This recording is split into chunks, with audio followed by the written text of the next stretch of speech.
Yeah, position previews begin right now. 2019 was the year of the mobile quarterback.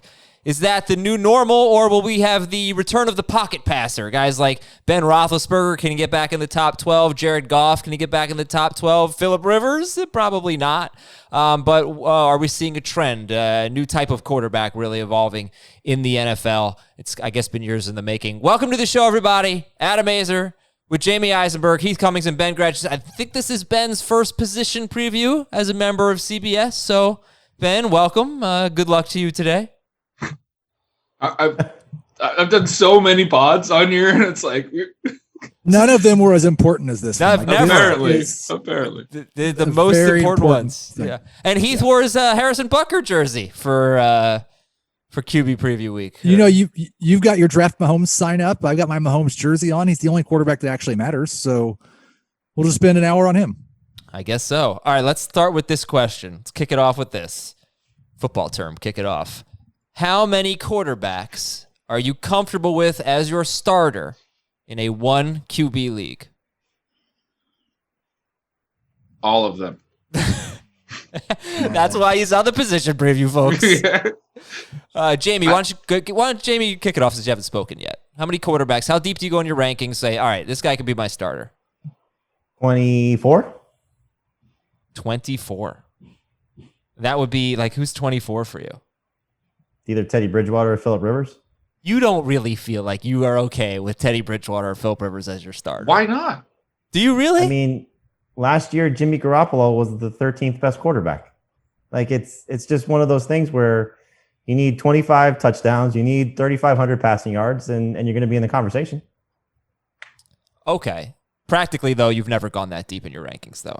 Well, you don't have to. I mean, that's the thing. But you know, right. you're asking, like, we're doing a super flex draft on Thursday. That these guys certainly come into play at a different level. But I mean, it's the position is so deep. I mean, I started Ryan Fitzpatrick in a championship game last year. Where was he at the beginning of the year?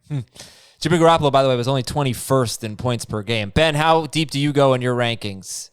It's like 24 or 25. I mean, I have Tyrod Taylor at 26. I am totally comfortable starting week 1 with Tyrod Taylor in a one QB league. I know there's concern about how long he'll start, but there is going to be concern about how available every single player in the NFL will be for 16 games this year. So I'm a lot less concerned about that. This year, he has a great opening schedule. There's literally no reason to not be comfortable starting the year with Tyrod Taylor. There's going to be quarterbacks available. We did an FSGA draft, me and Chris Towers, about a month ago. It was a 14-teamer, so it was a deeper format, and we got into like the 18th or 20th round. I think it was a pretty deep format, and we literally took Gardner Minshew as our last position player as our only quarterback. I mean, I think you can do that if you're in a deep enough league. Heath, I'll answer it a different way. There are 14 quarterbacks that I feel confident drafting and not worrying about who my backup is and just starting them every week. There are another probably half dozen that are not in that top 14 that I feel perfectly fine starting week 1, including Tyrod Taylor, Teddy Bridgewater, Jimmy Garoppolo, Derek Carr. So yeah, I think I'd say 20 is a good number that I would feel good having as my starter week 1. Okay. Tyrod Taylor, by the way, 2015 and 16 per game in a 4-point per passing touchdown league. He was top 10 per game. 500 yards rushing and 6 touchdowns each of those 2 years. In a 6-point per passing touchdown league, he was like 13th and 14th per game. But solid player in 2015 and 16, not so much in 17 or 18, I guess. All right, so that's a good way to kick off the show. Overall quarterback strategy, Jamie? What would it be? Well, I mean, I guess based on the answer, wait. As we're going to find out, it's hard to say with, drafts on our site right now. But the average draft position for Lamar Jackson and Patrick Mahomes are first-round picks. I think by the time we get to the bulk of our drafts at the end of this month, they'll be back end of the first round, maybe the worst-case scenario, middle of the second round. It's just, people gravitate toward those 2 guys, and I get it. But I think as we saw from them, they're a great example. Now, you're not going to find these caliber of quarterbacks producing at this level, but Mahomes in 2018 and Lamar Jackson last year were basically double-digit round picks. And so, you don't want to go into your draft saying, okay, I'm going to definitely get the next Lamar Jackson or definitely get the next Patrick Mahomes, because those guys are superstars, NFL MVPs for a reason. But you want to hit on a guy that can maybe be the 8th best quarterback or the 6th best quarterback, however it unfolds, by getting them hopefully as late as possible. So, don't feel when you see a run on quarterbacks like you have to panic and jump in and get one of those guys, because there's just, again, so many quarterbacks that could have the chance to emerge as top 12 options. And again, I'll reference our ADP. Matthew Stafford right now, thankfully he's off the COVID list, and we know about the story that it was a false positive with his test, but he's the 19th quarterback. And I'm sure his ADP will be somewhere between 13 and 15 by the time it settles. He's a perfect guy to wait for if you want to, sit on the position. Daniel Jones, Ben Roethlisberger, Jared Goff, Cam Newton. We talked about all these guys many, many times. It's just so deep that you don't have to reach for a quarterback. Yeah, Stafford and Fantasy Pros. I got the Fantasy Pros ADP here, and he's 13th. He's the 13th quarterback off the board. He's going around 120th overall, so it's like a round 10 pick. Jackson and Mahomes on Fantasy Pros are currently 17th and 18th in ADP, and then you've got this group of 4 that we've talked about so much: Dak Prescott, Russell Wilson, Deshaun Watson, and Kyler Murray. They're all going around 5. They're going like within 3 picks of each other, basically. In fact, in one format, I think it was half PPR, Kyler Murray, Deshaun Watson, and Russell Wilson were back to back in average draft position. So there's obvious tiers there based on ADP. You got your elite 2, your next group of 4. We did a tiers episode a few weeks ago. Heath has Dak Prescott in his own tier in between those 2 groups.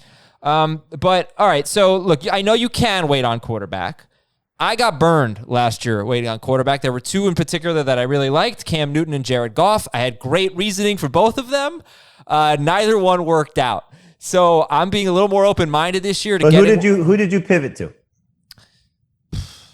Yeah, I don't remember. Because that's a good question, because you could have pivoted to Daniel Jones at multiple times throughout the year. You could have pivoted to Ryan Tannehill and had the second best fantasy quarterback for the second half of the year. Right. There were lots of options. Yeah, it wasn't like I had a bad quarterback for 16 weeks. Well, for 12 weeks, 13 to 60 weeks, whatever it was that I played. But yeah, no. And Goff outside of those 4 games wasn't exactly horrible. But he also had very few really big games. And Cam obviously was total bust. But what was I gonna say? But yeah, no, I think that there's a lot of appeal to having an elite quarterback, especially since we've seen Mahomes and Jackson as kind of late round picks just win people fantasy leagues. But are you guys feeling? Well, Heath, my question is: are you feeling more likely to try to get a top 6 quarterback this year than you had in the past, or is it the same, or is it less, or what? This is probably the most difficult position preview pod that we do, because our reality is so much different than a lot of our listeners. In our leagues, sure, I am really quite open to taking Patrick Mahomes or Lamar Jackson in the 3rd round, to taking Dak Prescott in round 5 or Wilson or Watson in round 6. I don't really think that's going to be the reality most of or at least half of our listeners get to enjoy. I don't think that because we've seen what Mahomes and Jackson have done the last 2 years, that makes them worth 1st or 2nd round picks. If they were to repeat their record-setting seasons, where should they be drafted?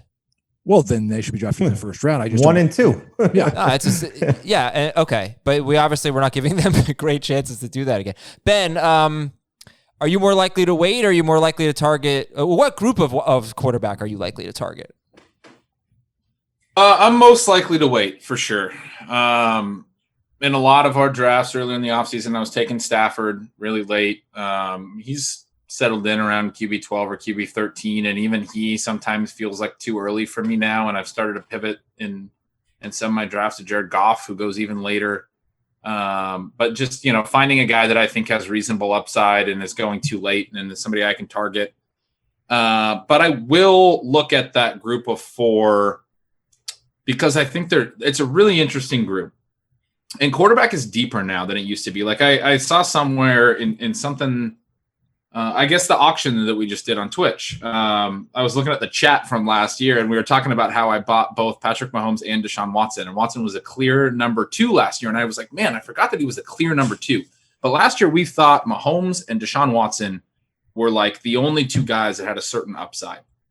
I think this year there's all 6 of them.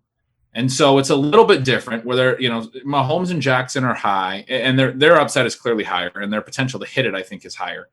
But they're probably too high for where I want to take them. But the next four are really hard to sort out, and their whole range of like floor to ceiling, I'm really comfortable with all of their floors, and I like all of their ceilings. So I do get into some positions where, like in round 6 or round 7, and Heath's right, this won't be valid for everyone, but if you can get that 6th quarterback and you're getting the last one in that second group of 4, I kind of like that. It's almost like, Adam, when you get to, and it's weird because our drafts right now, we're drafting with each other constantly. And we've done more mock drafts this offseason than ever before because of the lack of sports. We've been filling content for our site. So we know essentially what our patterns are. I know what Heath tends to do. I know what Ben tends to do. Adam, Dave, whatever the case may be, and vice versa with me. I've tried actually to do some different things. Like, I wasn't part of the Twitch stream. I did a completely different auction strategy that I've ever done with you guys, where I just spent a lot of money to just try something different. So in our magazine, that's the next magazine that's going to hit the newsstands very soon, I took Lamar Jackson in the 3rd round.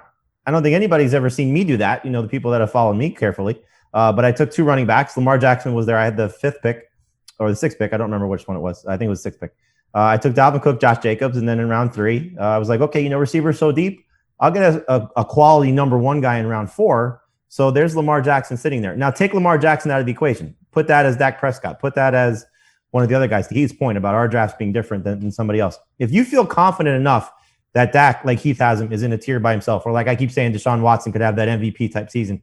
Russell Wilson, clearly, Mr. Unlimited, could have a big year as well. Kyler Murray, as we see with DeAndre Hopkins. There's so much potential with that group. Then substitute that because receiver is going to be deep. So if you have your running back core and maybe one wide receiver that you really, really like, and you get great value on one of those top 6 guys, certainly the group 3 through 6, don't hesitate to pull a trigger because like Ben said, I totally agree. One of those guys could be the number 1 quarterback. I don't think they'll be record setting like we saw from Mahomes or Jackson, but they may not be far off from what Dak was last year, which was very, very good. Let's fire through these questions here. How does your strategy change in a 4-point per passing touchdown league? Wait longer. Draft a runner.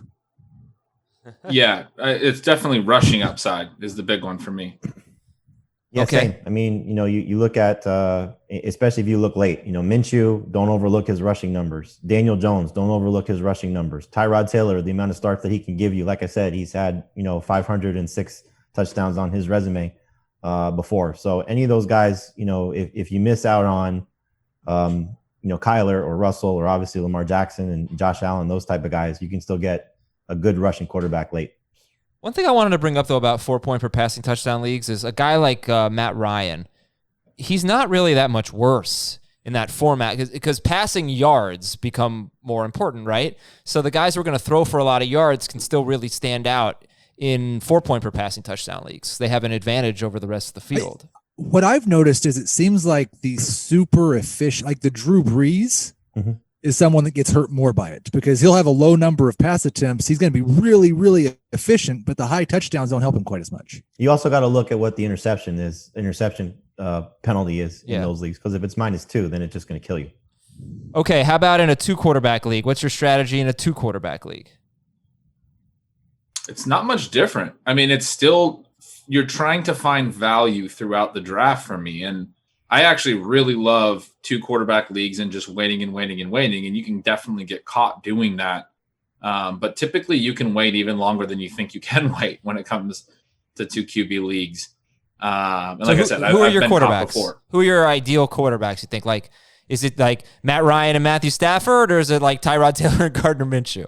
Yeah, it's like Tyrod Taylor and Gardner Minshew. I mean, not those 2 as my only 2. I would like to get at least one that I feel comfortable. Like when Heath was breaking it down into guys he feels like he can plug in and play, I'd like to get at least one, like a Matt Ryan or Matthew Stafford that I feel comfortable playing for most of the year. But I would treat my QB2 spot. I've taken 4 QBs in those types of leagues before and treated my QB2 spot like an RB2 spot where I'm going to rotate based on matchup. So we have this super flex draft on Thursday on CBS Sports HQ, and we'll have the results, very soon after the draft. We're going to do 2-quarterback draft the following week. And I think when you look at it, where you draft is going to determine, I think, what you decide to do early as well. I have the 11th pick in the Superflex draft. If Mahomes or Jackson fall, I'm taking him at 11. I think it just gives you an advantage in that format to take one of those type of guys when you're starting 2. Now, if you're starting 1, it's a different conversation, but you get such an advantage if you have one of those guys. And I had somebody in our office ask me today, they did a startup dynasty league. I'm curious your guys' take on this because I didn't love it, but I certainly get where the guy was coming from. It was his brother, one of our producers. Startup Superflex dynasty league. I think it's PPR. I didn't get that detail, but had the 4th pick, took Mahomes at 4, and then took Kyler Murray in the 2nd round, got Kenyon Drake as his first running back in the 3rd round. I would have preferred somebody other than Kyler, but if you go Mahomes that early, but I get, again, the advantage that you have with those 2 guys because of what they could be for many, many years.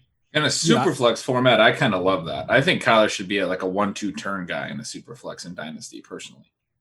I would take Mahomes and Lamar Jackson redraft or Superflex. Or redraft or dynasty in a Superflex 2 QB. He's right after McCaffrey. So it's McCaffrey and then those 2 quarterbacks. Okay. There's something to be said in a Superflex or a 2 QB league for really loading up on with your first 3 or 4 picks on running backs and wide receivers because they fall because people are obviously taking quarterbacks and then, getting the QB 10 and QB 15 or something like that. But I think also we want to have at least 3 quarterbacks on our roster and a 2 quarter. You got to have 2. You got to have 3 and sometimes 4. I don't know, but certainly you want 3 on your roster. Well, and that's where scarcity comes in because not everybody gets 3. Right. That's 36 in a 12-team league. Yeah. How many of you guys took more than 2 in the Scott Fish Bowl league? I did. I took Jalen Hurts in the final round as my 3rd. As your 3rd. Yeah, I took 4. I took Russell Wilson, Jared Goff, Baker Mayfield, and then Taysom Hill, just my last pick. All right, more strategy. How does your strategy at quarterback change in a PPR league? And I bring this up because, look, they don't catch passes, so they're worth a smaller percentage of your fantasy points, and maybe they fall a little bit. Heath, do they fall for you in a PPR league, quarterbacks? Yep, probably around.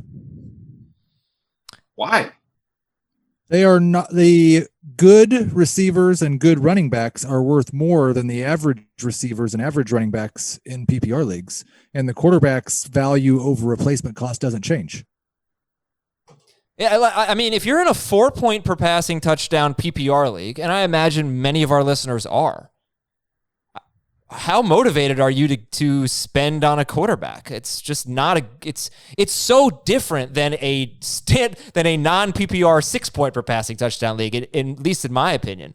Sounds like for Heath, pretty different too. But you know what I'm saying, Ben? Like, what do you think about that 4-point per passing touchdown PPR?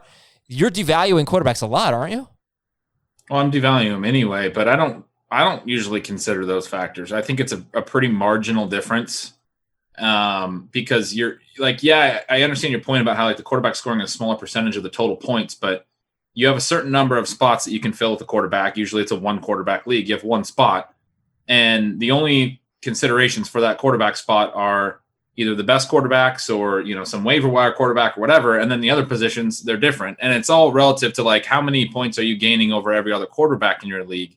And I get Heath's point where the top ones end up being a larger gap between them and what you would call replacement level in a format where they score more points. But I just don't think that's such a big gap that I would change my quarterback rankings by that much. Like, I just looked at it from last year, and it'd be good to do this over a larger sample size. But in PPR, it was about a 65-70 point difference between wide receiver 12 and wide receiver 36. In non-PPR, it was like a 35-40 point difference. Interesting. Yeah, Adam, I'm looking at our flex draft from this weekend, which is a 0.5-point PPR league and 4 points for passing touchdowns. And like, you got Matt Ryan in round 10, which is fantastic. Matthew Stafford was the next quarterback taken in round 11. I had the last of the big 6. I took Deshaun Watson in round 7. After that was Josh Allen, Carson Wentz, and Drew Brees. And so, again, it's an experts league, but I think still we probably wouldn't have seen Lamar Jackson and Patrick Mahomes fall to even round 3, just given how we see some analysts draft those 2 guys, especially in round 2. All right, let me get some sleepers, breakouts, and busts for you. We'll go through ADP. We'll talk about all these players. I'll have you debate Lamar Jackson versus Patrick Mahomes. and much, much more. Who's your number 3 quarterback, etc. Let me promote a few things first. To celebrate draft season and to thank all of you for being such loyal listeners and viewers on YouTube, youtube.com/fantasyfootball today. We're giving away a 75-inch and a 55-inch TV. Contest is completely free to enter. Go to cbssports.com/giveaway. We also have the link in the episode description, cbssports.com/giveaway. This contest ends August 17th. We got Twitch on tonight, Thursday night, 7 p.m. Eastern, twitch.com/FF today. It's going to be me and Dave Richard on there. Dave is going to be answering all of your fantasy questions. It's an AMA with Dave. Let's have some fun. 7 p.m., twitch.com/FF today. One last thing, everybody. Golf's first major of 2020 is finally here. The world's top players, including Tiger Woods and Phil Mickelson and Rory McIlroy, are teeing it up this week at the PGA Championship in San Francisco. You got to listen to the First Cut podcast. This podcast is crushing it lately. They got you covered with DFS, betting previews, round-by-round analysis throughout the tournament. Listen to the First Cut and learn how you could win $4,000 this week by playing our CBS Sports Golf Props game. You can find the First Cut on Apple Podcasts, Spotify, and now even YouTube. Just search for the First Cut Golf Podcast. Let's do sleepers, breakouts, and busts. Jamie, who's your favorite sleeper quarterback? My favorite sleeper quarterback is probably Ben Roethlisberger, because as we saw in 2018, he threw for 5,000 yards. He did that without Antonio Brown, obviously, but we know what he has in terms of upside as a passer. And I think similar to like what you said about Cam Newton, that he ruined you last year. He ruined a lot of people last year as well. And I think a lot of people are going to say, I'm not taking Roethlisberger again. But when you get past the top 10, 11 quarterbacks, whatever the cutoff may be, 13 if Matthew Stafford is the guy, I think Roethlisberger is in that next group with Goff from a passing standpoint, with Daniel Jones, Minshew, Cam from a rushing standpoint. But Roethlisberger's resume speaks for itself. And so I think he can get back to the level of not necessarily having a career season like he did in 2018, but could be not far off from that, given the diverse receiving core that he has to help replace what he loses in Antonio Brown the last time, again, he was playing a full 16 games. For 5 straight seasons before 2019, Ben Roethlisberger was no worse than 8th per game in 4-point per passing touchdown leagues, and no worse than 9th in 6-point per passing touchdown leagues. I believe in that span, he had no worse than a season where he averaged 21.1 points per game. And so if he does that, that puts him right in the conversation for a top 10 guy if he just hits his average based on what we saw last year. Heath, who's your favorite sleeper? I mean, do you really have to ask? Did you see his quote yesterday? Yeah, basically he scared COVID off. Yeah. That's right. Yeah. Like he's got the flow going now. The mustache is back. It's Gardner Minshew. I was looking at CBS ADP trying to find where he is. And it's like these are a little skewed, but he's going behind Baker Mayfield, Jared Goff, Daniel Jones, Joe Burrow, Tua, Justin Herbert, Drew Lock, Ryan Tannehill. I'd take him over all those guys. Yeah, I'm trying to get... Did not contact well, you don't even the have virus. Took one look at me and ran the other way. That's what he said about coronavirus. Okay. Yeah, he's going super late. However many rounds your draft is, Gardner Minshew will be available right before you take your kicker in your defense. Just don't draft. It's true. We all know that you're going to do that in all of our drafts, and he still goes there in every one of our drafts. I mean, I was absolutely shocked. I forget which draft it was, or 10-team draft, 10-team PPR draft, and you took some quarterback in the top 10 that you have ranked in the top 10. And then as a second quarterback, you drafted Aaron Rodgers. And it just absolutely floored me that you took a second quarterback not named Gardner Minshew. Yeah, I mean, if the perception on this show was the ADP, Aaron Rodgers might be my favorite sleeper quarterback. But not that I particularly like him. I still think Aaron Rodgers has more upside than Gardner Minshew. And it makes me sad to say that, but it's true. Okay, Ben, who's your favorite sleeper? I will say that my issue with Aaron Rodgers is that he doesn't have enough upside, and probably Gardner Minshew has more upside than Aaron Rodgers. But as much as I do like Heath's Minshew call and Jamie's Roethlisberger call, they're two of my favorites. I'm going to probably say Cam Newton right now, who is still way too cheap. But his ADP is going to rise. So maybe like for a longer term pick, it would be Jared Goff right now. Is it going to rise? Because it hasn't been. you know, It has to. for Cam Newton. It's gone on CBS. It's gone up like whatever. I don't know what the time frame is, but it's up 51 spots. Right, but on when did he sign? I have got ADP from July 14th. It was before that. It was around July 4th, right? Yeah. July 14th from NFC. He's still QB 20. I know. And then he was 19 for a little period. I've been tracking it. If he goes in that range, he is clearly the top sleeper. And I'm probably going to own him in every league. Okay. Cam Newton, Ben Roethlisberger, Gardner Minshew, and Cam Newton. And just to give you another real life example of how this can work, in the magazine draft that I referenced, Chris Towers drafted both Cam Newton and Jared Goff. And he drafted Newton first, which, ADP does not necessarily reflect that. But that's giving you a guy with a floor that we've seen 2 years ago was QB6, and it's giving you the ceiling of a guy who, for when he's right, has been the top 5 quarterback. So if you want to just pair two guys together outside of the top 12, that's the perfect mix of quarterbacks. And if you want to substitute Daniel Jones in for Cam or Minshew in for Cam and substitute Roethlisberger in for Goff, or I'm trying to think somebody else that's safe in the Aaron Rodgers, I guess, Stafford, one of those type of guys that you can get 12 or later. It's the perfect marriage of taking two quarterbacks just like that. And for me, I don't disagree with that, especially if it's a little bit of a deeper league. But for me, I don't mind just taking the high risk guy, knowing that I'm probably going to just start the season with that guy. And then if he bombs or he gets hurt or whatever, then I can find somebody on the waiver wire that's hopefully a little more stable. It might not be as stable as like a Stafford, but I just won't necessarily take two quarterbacks. But it's kind of the same philosophy. I can fall back on the Gardner Minshews of the world and still get stable points at quarterback, right? Because that's available on the waiver wire in every league at QB.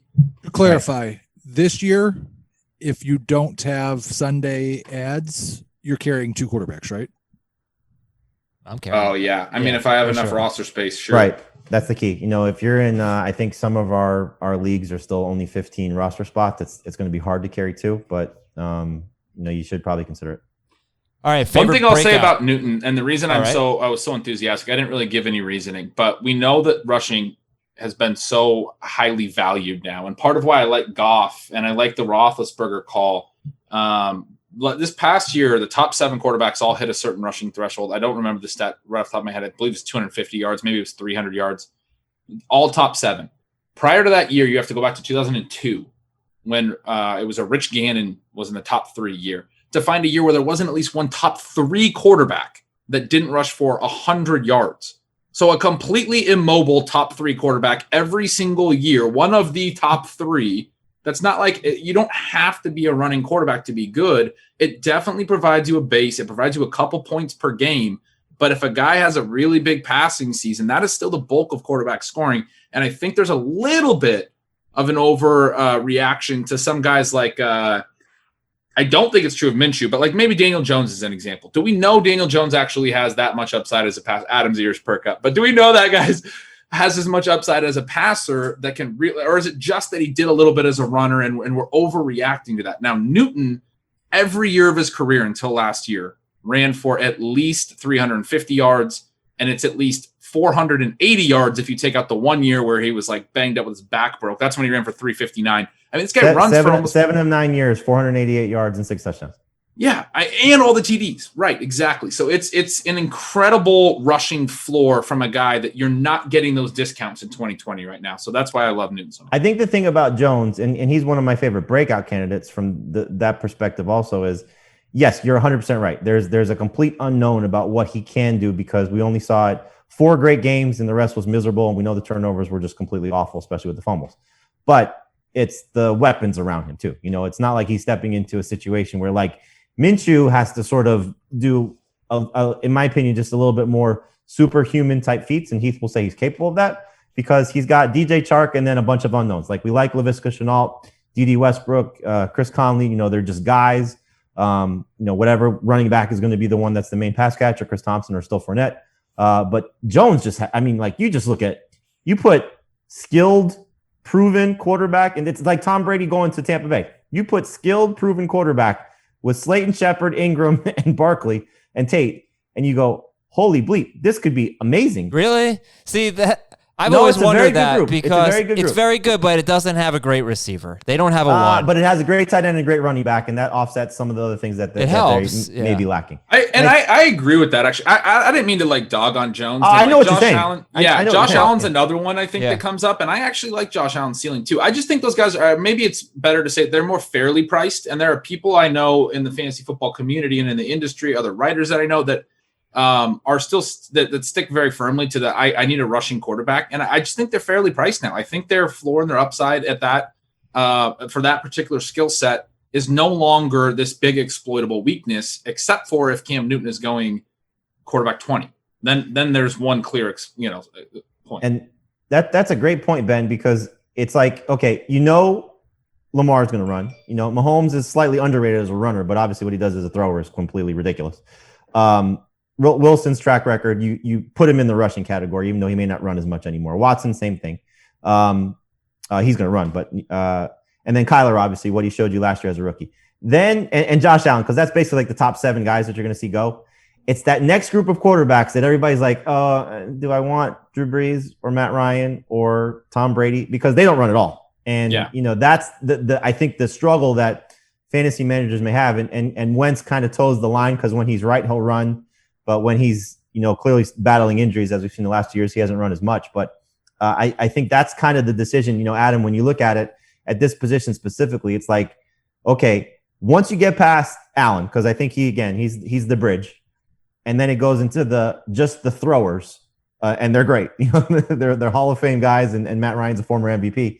That's the decision that people have. Do I buy into that group, or do I wait even more and go for Cam or Roethlisberger, Goff, or Minshew, whoever the case may be, Stafford?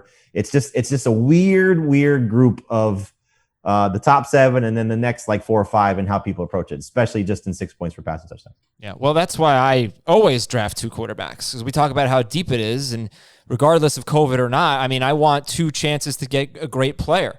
So I've been taking Matt Ryan a lot. I mean, I don't know why it just seems to be falling that way, but I'll take someone from that group of the guys who don't run, the Hall of Famers who don't run, the Brees, Brady, maybe Ryan, and then Stafford.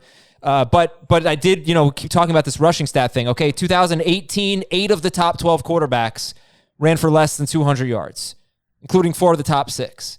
In 2019, there were only 3 of the top 12 quarterbacks that didn't hit 200 rushing yards. So who departed from that group? Ben Roethlisberger got hurt. Andrew Luck retired. Jared Goff, bad year. Drew Brees got hurt. Phillip Rivers was bad. But also, like, Matthew Stafford was number 3 on a per-game basis. Drew Brees was number 2 on a per-game basis. You don't have to be a rushing quarterback. It's a good point.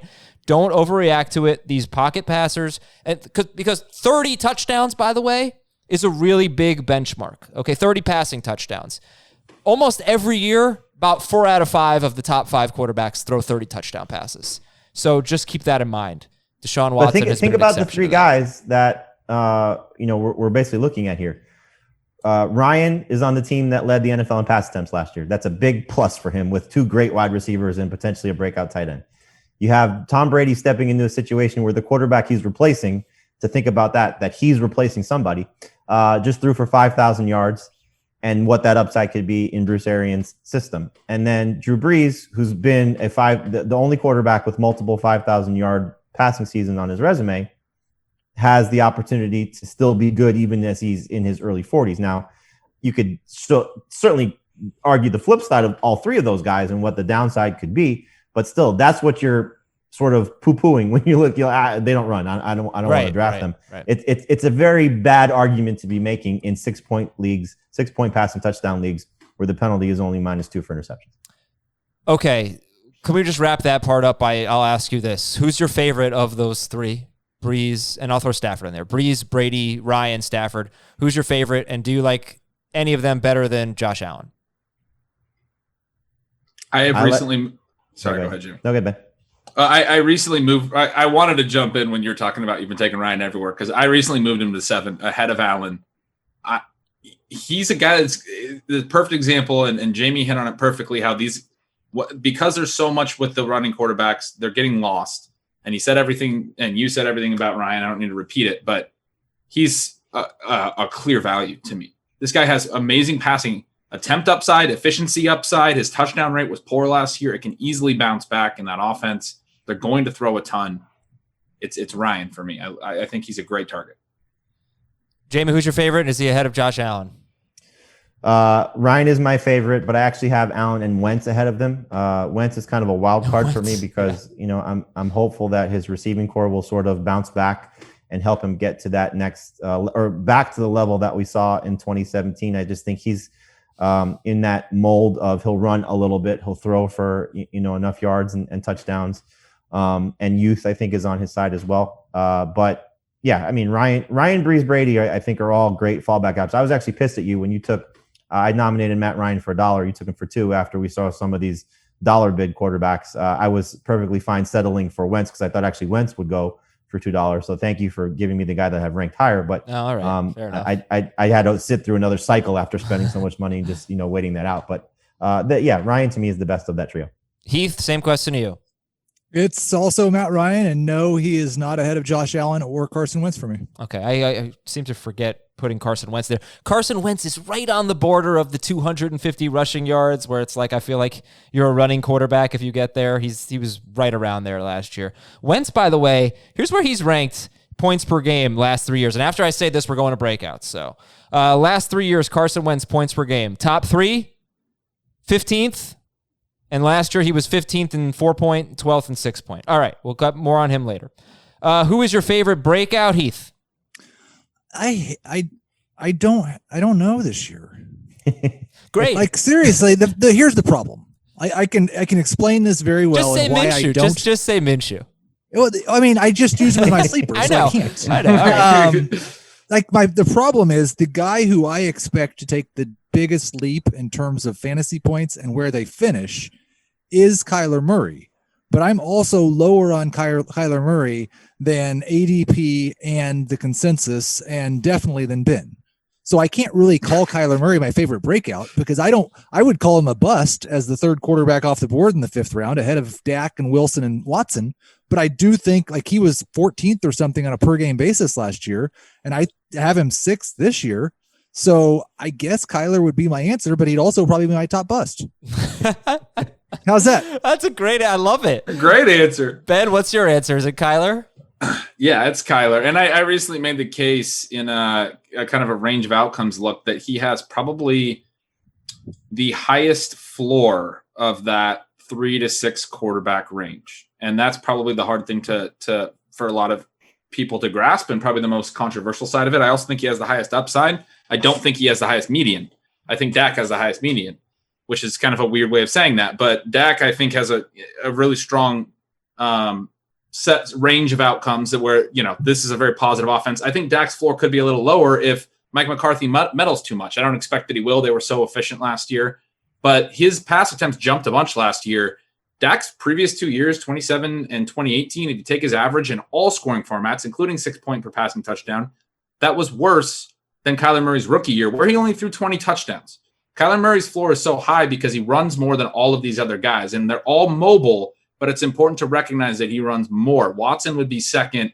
Dak and Wilson lag a little bit in terms of the additional rushing points that they're going to add.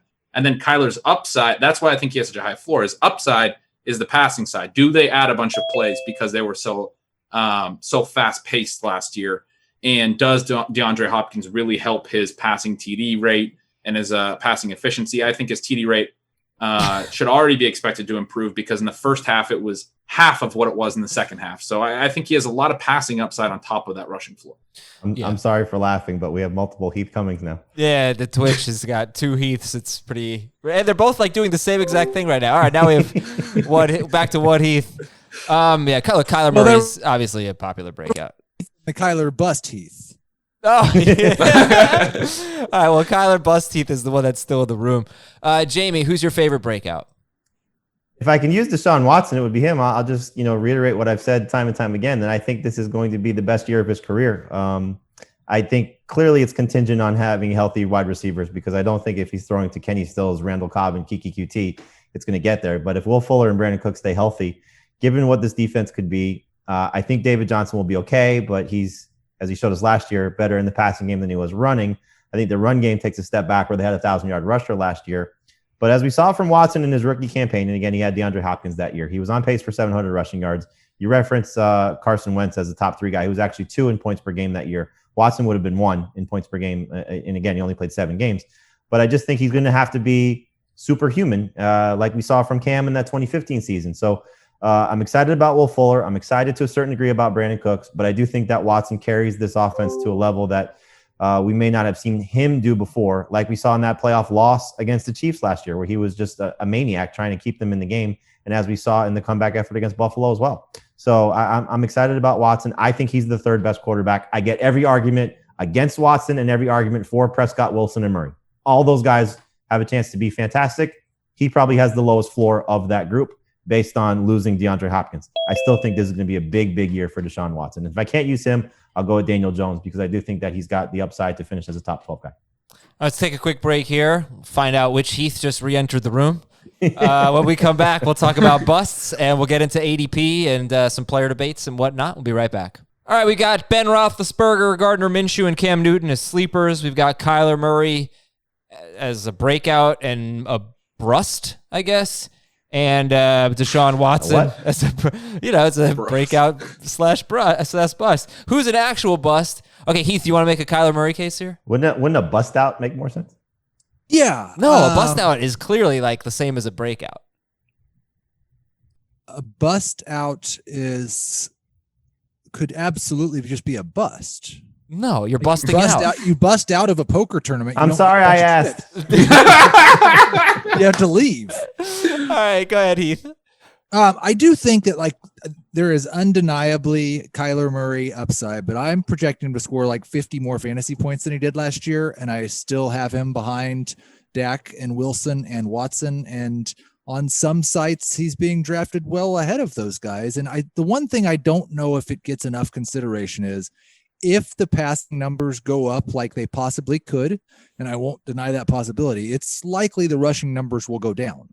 I would not expect if he throws for 4,000 yards this year, which I haven't projected to do, that he's going to run for more than 500 and that same number of touchdowns again.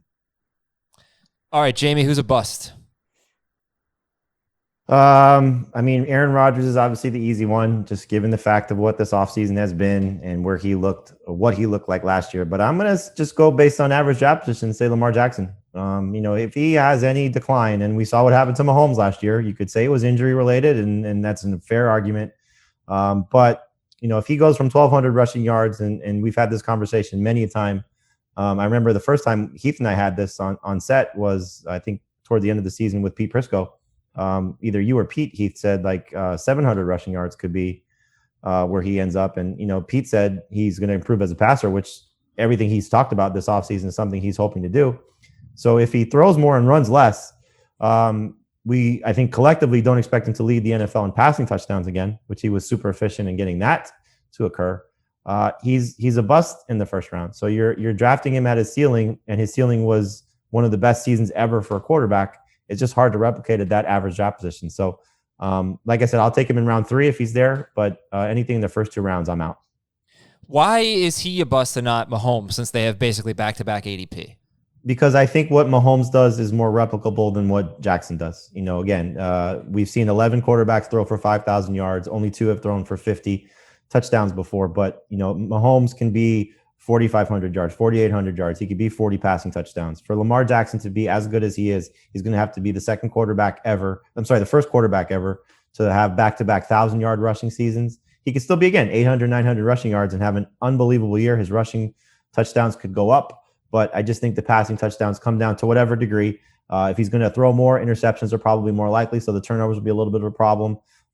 So I just think that if you're looking at the two, it's why we have Mahomes collectively ranked ahead of Jackson in 6 points for passing touchdowns. What he does is a little bit easier to replicate than what Jackson does.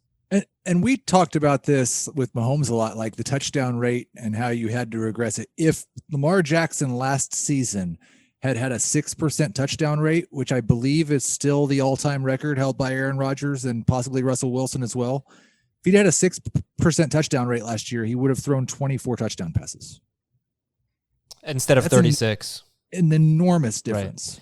Right. And a third of his touchdowns gone. And in terms of the rushing, again, the only other quarterback to do this in terms of that level was Michael Vick. And we didn't get to see what he would have followed it up with because, of his involvement with the dogfighting ring. So there's no history to tell us what that level of rushing can be done year over year. Well, I'll tell you this. I mean, I'll give you Michael Vick 3 years in a row. He played 15 or 16 games. He had 902 yards, 597 yards, and then 1,039 yards, and then he got suspended. But I want to make one point here because this is something I noticed. Like, you think the yards per carry would come down for Lamar Jackson because it went from 4.7 to 6.9.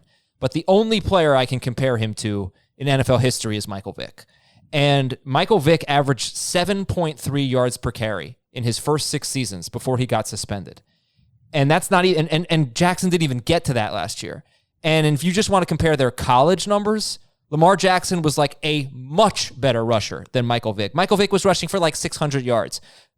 Lamar Jackson was rushing for 1,600 yards 2 years in a row. And his yards per carry was higher than Michael Vick's.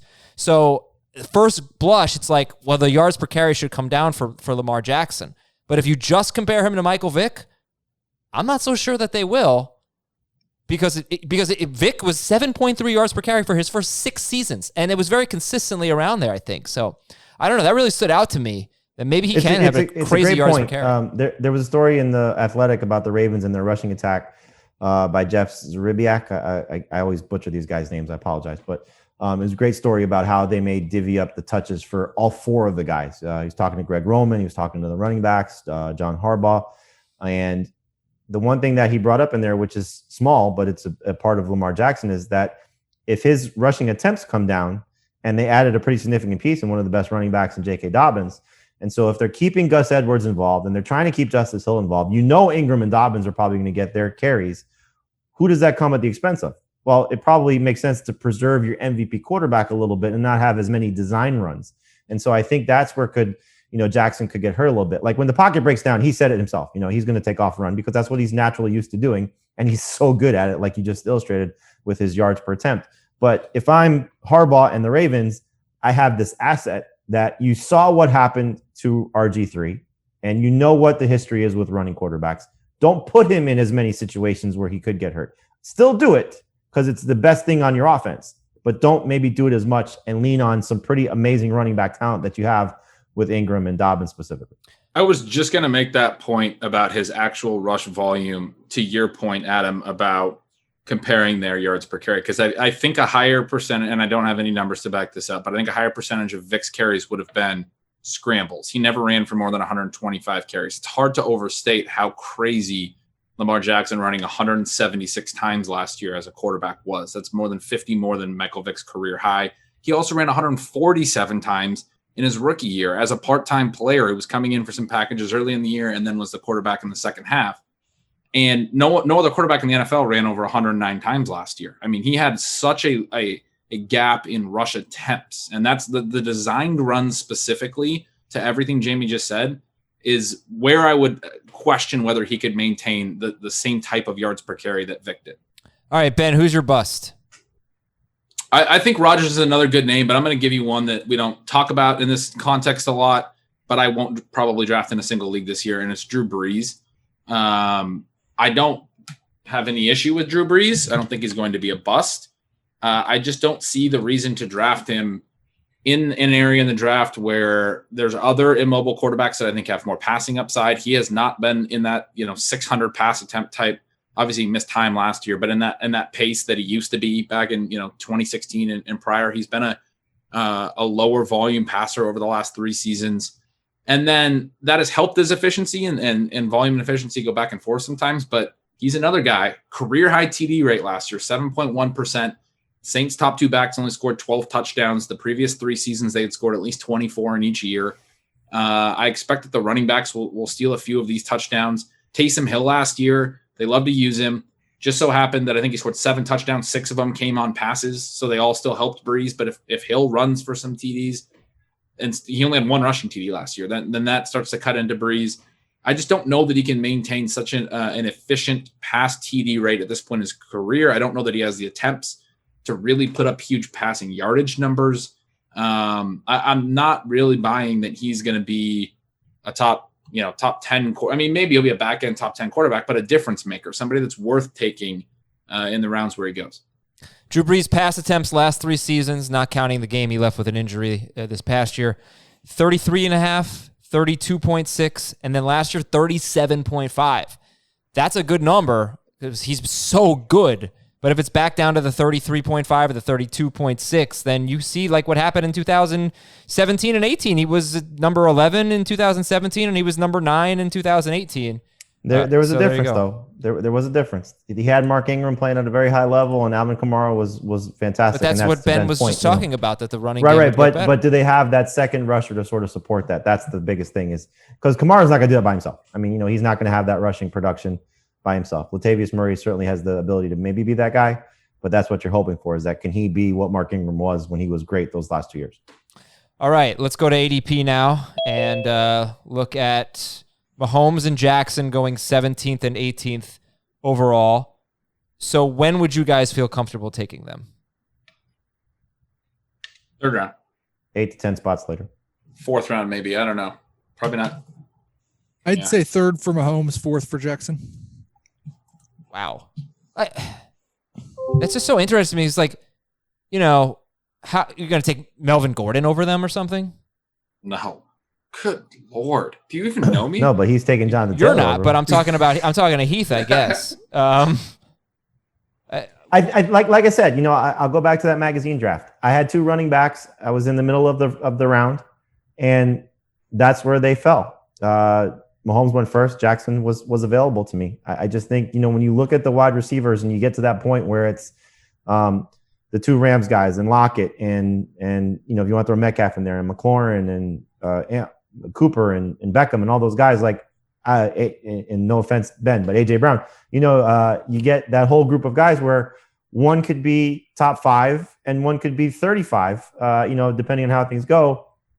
I'd rather wait the next round and take my chances on one of those quarterbacks. But the receivers is the answer for me, Adam. When I was talking about the Melvin Gordon thing, I would rather take most of all of those receivers than either of the quarterbacks. Totally get it. I'd rather have 2 of them. I'd rather have more receiver depth. Okay. But you draft 75 receivers when you can only start. Yeah, I do. All right, so then we get to the round 5 group: Dak Prescott, Kyler Murray, Russell Wilson, Deshaun Watson. Heath, your favorite's Dak. Ben, you have Murray, right? Yep. And then Jamie, who's QB3 for you? Watson for me. But I just want to inform Heath that I just won the draft with Giants by taking Mecole Hardman in round 9. Congratulations. 9. Wow, congratulations. Great. 9. We haven't really talked about Russell Wilson, guys. Heath, he relies on a pretty high touchdown rate, but we always say Mr. Unlimited? Mr. Unlimited? Mr. Unlimited, I don't know what that means. Oh, you got to watch his video. Oh, okay. He has an alter ego that he's calling himself now, Mr. Unlimited. Unlimited. Mr. Unlimited. Fantasy potential. He was the number 1 quarterback in fantasy before the Tyler Lockett injury, which is still kind of mysterious to me. Yes. Right? But, anyway. Do you think he's going to throw more this year? Because if he's going to throw more, I want Russell Wilson. That's the thing, is I really think that Wilson is probably more high variance than we give him credit for in both directions. Because we saw it with Rodgers the last 2 years. When you count on a high touchdown rate like Rodgers has and like Wilson has, when that doesn't happen, it can really stink. And Wilson is at the age where I wouldn't expect him to run as much as he has in the past.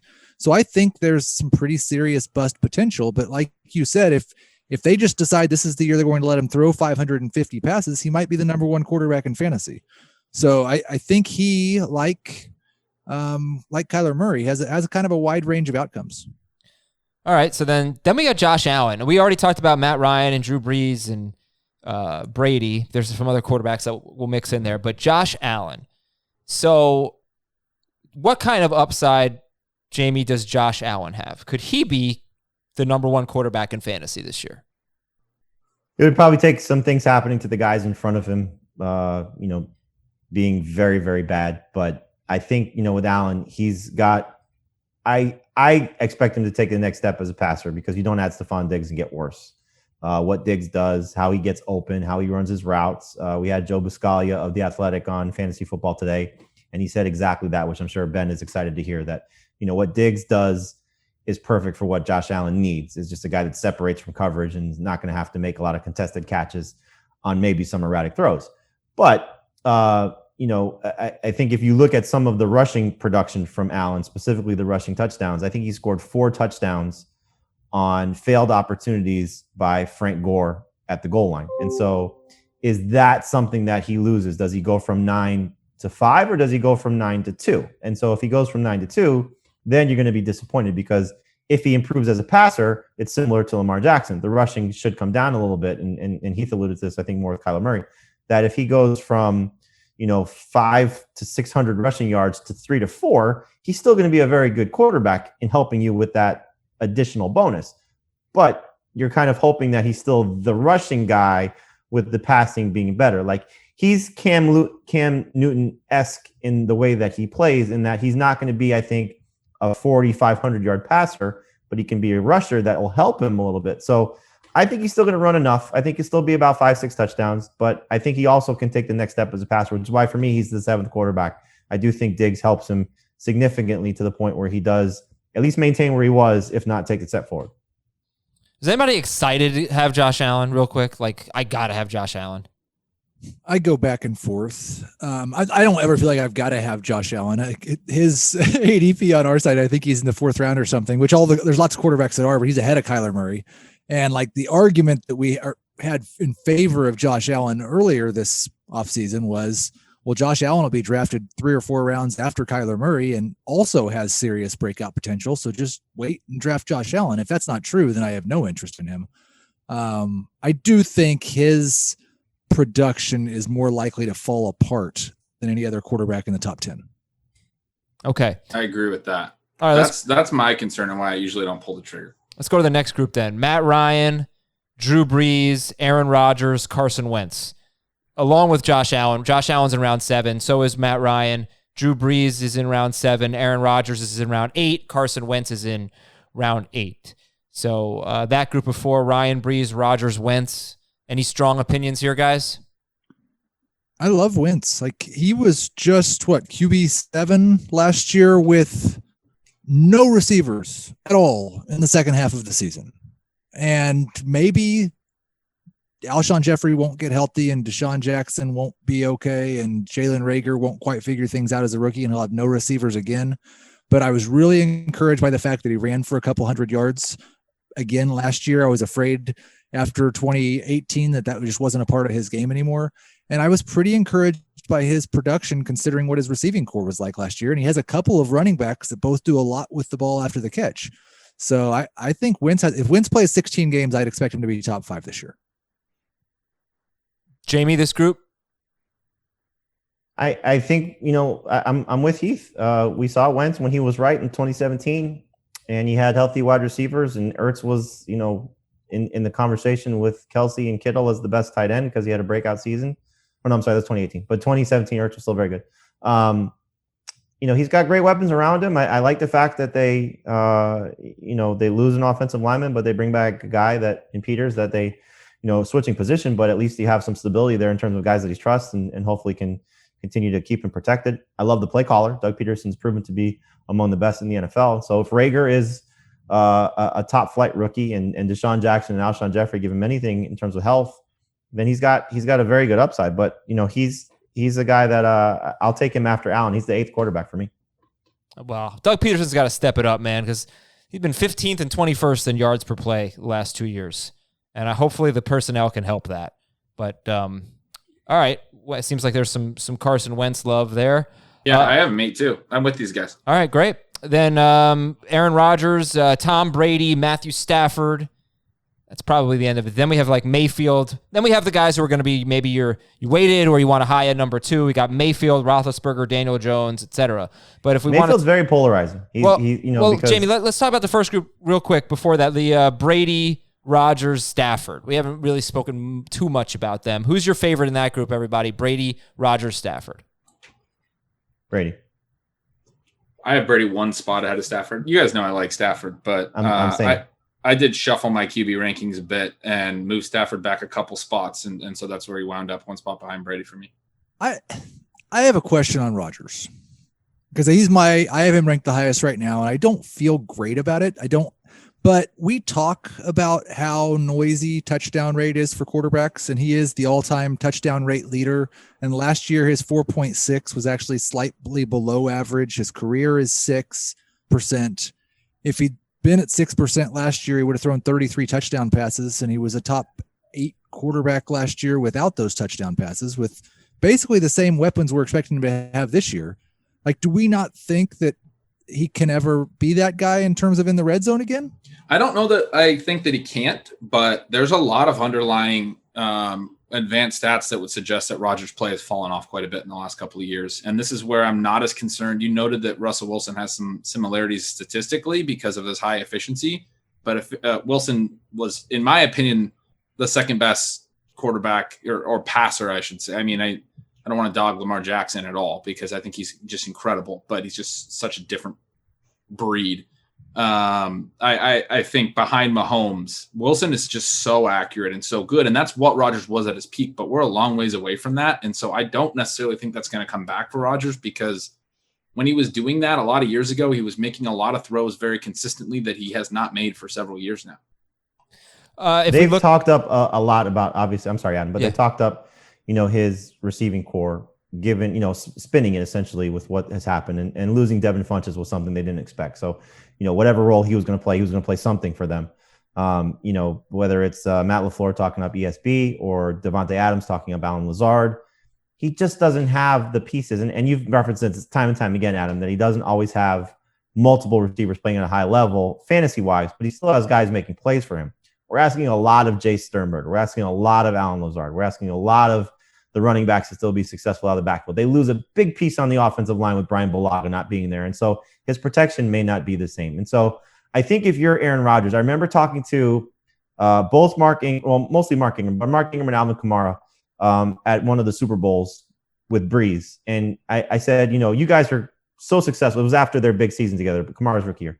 You guys are so successful. How is that going to work with Breeze coming into the following year? And this was Breeze coming off of down season. They said, Breeze just wants to add Super Bowls at this point. He's already done everything he needs to do as a thrower. Rodgers is at that point in his career. He's established. He's a Hall of Fame guy. His legacy is set in stone. He wants to win. So while he still is going to put up good enough numbers, he's never going to say, I'm done throwing. It's good. I'm just going to hand the ball off. Everything their personnel has told us this offseason is still run the ball, still be a ball control type of offense. Don't necessarily make Rodgers be Superman like he's had to be for a big portion of his career, especially toward the tail end of Mike McCarthy. And so I think you're just looking at ceiling versus floor. And I just don't know if Rodgers has the same type of ceiling. Everything he said is correct. If he does all these things, it could happen, but I just don't see it happening given everything that's around him. Okay, let's talk about the rest of the group, guys, the number 2 quarterbacks here. So it's Mayfield, Ben, Daniel Jones, Tannehill, Burrow, Cousins, Goff, Garoppolo, Rivers, Bridgewater, Cam Newton, Drew Lock. People are high on Drew Lock. Sam Darnold, Tua, Minshew, Carr, Fitzpatrick, Tyrod Taylor, Dwayne Haskins. Do any of these players, start with this, do any of these players have the potential to be 2018 Mahomes, 2019 Lamar Jackson, that kind of impact, number 1 player, win you your league? I don't think so. No. Okay. Then who are Jackson some of your Mahomes favorites? just did things that no quarterback has done ever. I mean, Mahomes was the second guy to ever do what he did, and Jackson broke the record for rushing yards. I don't think we should expect anything close to that for a long time, frankly. Just fire off some of your favorites. I know we've already said many of them, but some of your favorites, then we'll go who we're avoiding. Like Jones, for example, you saw what the ceiling is, and he did it 4 times, 4 games over 35 fantasy points. And so, with a defense that just lost another member of their secondary and a team that's probably going to be in a lot of shootouts. Again, you can debate, do they have elite level talent around him or just very good talent around him? I think it's probably more of the latter, but that's a pretty good group if they all stay healthy. They have a deep threat in Slayton. They have a possession guy in Shepard and Tate, and they have, a running back that's going to be involved out of the backfield. We had Zach Rosenblatt of NJ.com on FFT on CBS Sports HQ, and he said 4,030 is within reach. It's a lofty number. He's probably going to have 25 interceptions along with it, or 25 turnovers. But that's the type of quarterback that you look for. And again, if you project him over 16 games last year, he would have been slightly better than Minshew as the 5th best rushing quarterback. All right, some more. I know you like Daniel Jones. I know you also, Jamie, said Ben Roethlisberger as your sleeper. We haven't talked about Jared Goff. I really like Jared Goff. I mean, touchdown rate was super low last year. The question, yeah. I think one thing is we talked about it the other way around in terms of when efficiency is really good, a lot of times volume will be low. Like with Mahomes, if he's not as efficient, we'd expect his volume to go up. I think like one of the reasons that Goff's pass attempts were so high last year was because he was so efficient. I don't think he's going to throw as many passes this year. Like, I don't think it's fair to say give him a 4.5 or 5% touchdown rate on that number of attempts, because they didn't throw anywhere near that number of passes the 2 years prior. That's because and I still think they have a pretty good defense. They had the best. Well, they have a very average defense, basically in terms of scoring defense every year. But they had the best running back in football before that, and they don't have the same running game. And they're losing a guy in Todd Gurley who scores at least 12 rushing touchdowns every year. So I'm hoping that opens things up. And remember, we had Jacob Gibbs come on, talk about they bring in an offensive coordinator that's supposed to help Jared Goff. So I just think, look, I don't think he's going to finish top 5, but I could definitely see him being like QB8. And I think he could finish top 5. I think Jared Goff is the late round immobile quarterback that could be a top 5 or top 3 player this year. And he was the one that I was going to name as my sleeper before I was talking about Cam Newton's ridiculous ADP. I did actually kind of mention him earlier, but I go back and forth between Goff and Roethlisberger. I was glad to ruin Adam's day in the flex league by taking Goff as my second guy. I think the one thing, you've heard me mention this many, many times. He had 4 miserable games last year. Absolutely atrocious. He combined for 12 fantasy points in 4 games against the Bears, the Ravens, the Steelers, and the 49ers. And then the next time he faced the 49ers, he got 23 points, which was essentially what his average was if you take out those 4 games. There's some Azer stats for you.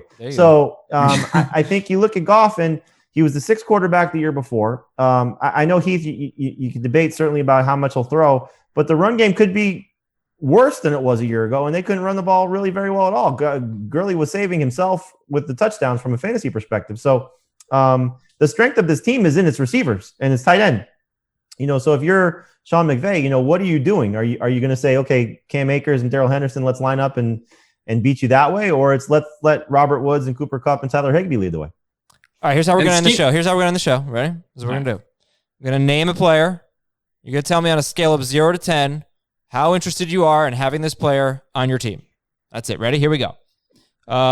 Baker Mayfield. 5. 2 for 2 QB. JV, Baker Mayfield. We lost Jamie. Okay, Ryan Tannehill. 4.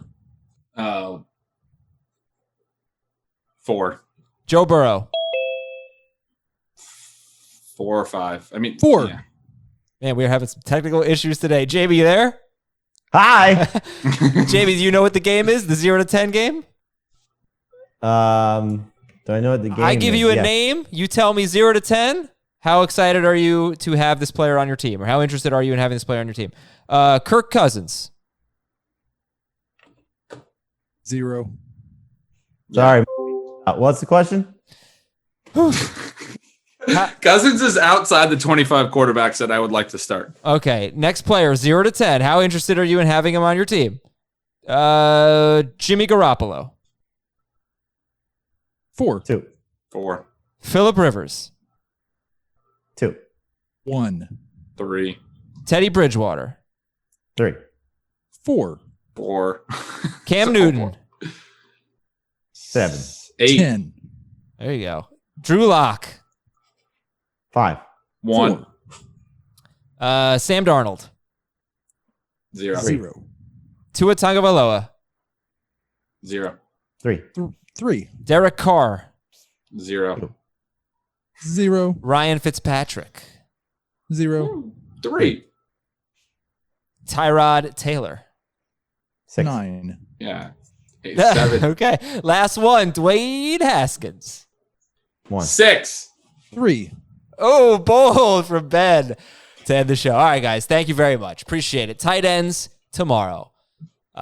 Is it going to be another year where it's just like we have like 5 good tight ends? We'll see. We'll talk Blake about Jarwin, baby. Blake Jarwin. Jarwin. Let's get that tight end with tight end 12 upside. We will talk to you then. Thanks so much for listening. Talk to you on Twitch tonight, 7 p.m. Adios. Want more of the Fantasy Football Today podcast and nonstop year-round fantasy advice? It's simple. Hit the subscribe button and hang with us all throughout the year.